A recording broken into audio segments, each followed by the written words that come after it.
नमस्कार, प्रणाम। मैं राम समुदाय गुरुग्राम से साहित्य से चेतना और स्वास्थ्य पत्रिका मंच की ओर से आप सबका स्वागत करता हूँ। आज का विषय कर्ण की दानवीरता के ऊपर पर आधारित है। कर्ण जैसा दानवीर इस संसार में और कोई नहीं हुआ। जो भी कर्ण के पास गया, जो भी उनके पास था, उन्होंने सब कुछ दान में दिया। उनकी दानवीरता के चर्चे पूरे इतिहास में चर्चित हैं। उसी दानवीरता का एक प्रसंग महाभारत कालीन का यहाँ पर दिया जा रहा है। जब कर्ण का कहा जाता है कि कर्ण कवच और कुंडल लेकर के पैदा हुए थे। जन्मजात उनके कवच और कुंडल थे और कवच और कुंडल उनको उनके पिता सूर्य के द्वारा अर्पित किए गए थे। और जब तक उनके पास कवच और कुंडल थे, उनको कोई पराजित नहीं कर सकता। तब ये बात सभी लोग जानते थे। तब देवराज इंद्र अपने पुत्र अर्जुन के लिए उन कवच और कुंडल को लेने के लिए ब्राह्मण के वेश में जब जाते हैं, इसी प्रसंग को राष्ट्रकवि महाभारत सिंह दिनकर ने राष्ट्रकवि रामधारी सिंह दिनकर ने अपनी कविता, अपनी काव्य रचना रश्मिरति में बड़े सुंदर ढंग से प्रस्तुत की है। उसी प्रसंग में से कुछ पंक्तियाँ यहाँ पर प्रस्तुत हैं। कर्ण के पास जब ब्राह्मण वेश में इंद्र आते हैं और उनसे दान मांगते हैं, तो कर्ण उनको सब प्यार होता है। लेकिन वो किसी और प्रयोजन से आए थे, उनकी मंशा कुछ और ही लेने की थी।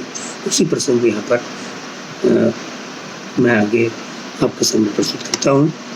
सहम गया सुन शपथ कर्ण की, हृदय विप्र का ढोला, नैन झुकाए हुए वृक्ष साहस समेट कर बोला। धन की लेकर भीख नहीं मैं अपना घर भरने आया।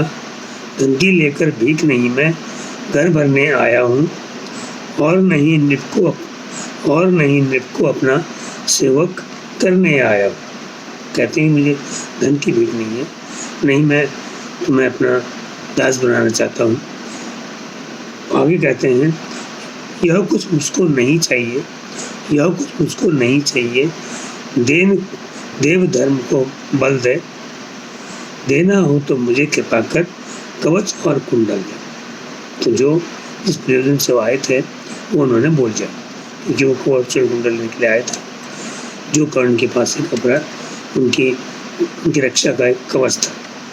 तो ऐसा सुनते ही कर्ण को झटका लगा, बिजली लगी कि ये कोई साधारण विप्र तो नहीं है, साधारण ब्राह्मण तो नहीं है, ब्राह्मण के विषय में कोई और ही आए हैं। तब कर्ण कहते हैं आगे, कवच और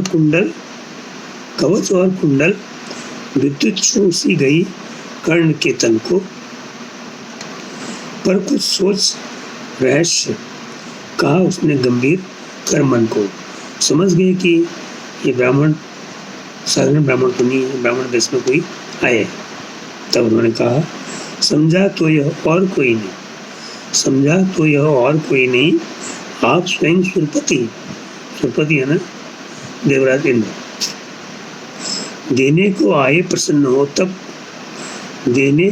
हो प्रसन्न, तब मैं नहीं प्रगति। धन्य हमारा श्रेयस आपको खींचकर वहीं पर लाया है।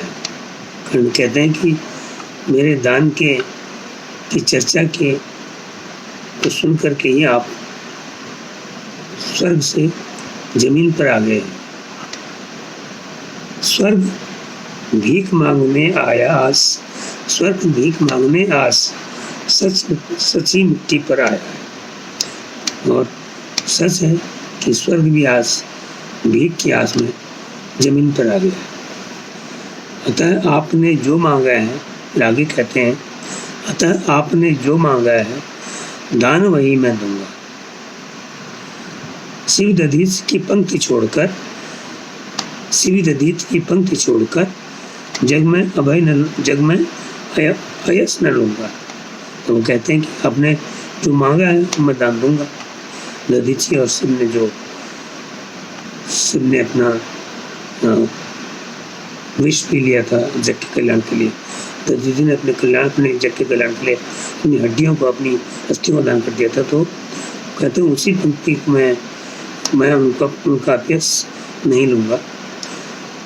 मुझको छोड़ना मुझे सहारा, मुझको छोड़ना मुझे सहारा, किसी और संभल का, बड़ा भरोसा था लेकिन इस कवच और कुंडल का।